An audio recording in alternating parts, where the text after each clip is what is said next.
50% of my business is representing buyers and about 50% is representing sellers. And I like to think that gives me an advantage to both. When you're representing a seller, you have three primary responsibilities.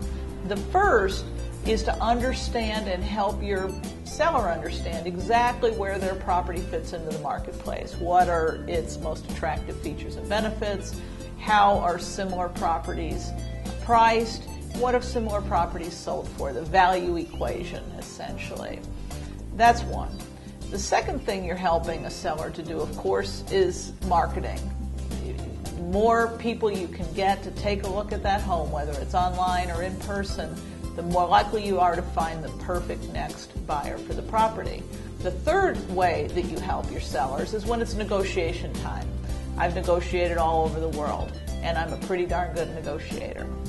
So when it's time to sell a house, of course, there's contracts to be drawn up, but there's negotiations to happen to make sure that the maximum value can come for that property in the minimum amount of time. So help with negotiations. So the three things that you help a seller to do: price and present it well, market it well, and negotiate well, so we get to a happy conclusion.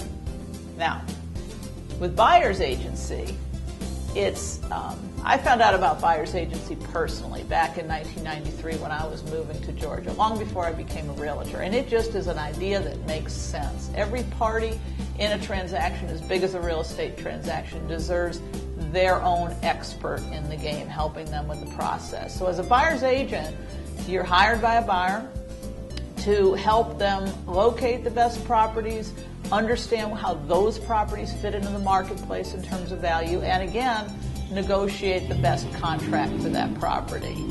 So know your market, help your buyer to figure out what matters to them most so they can be matched with the best properties, and negotiate a great deal on their behalf.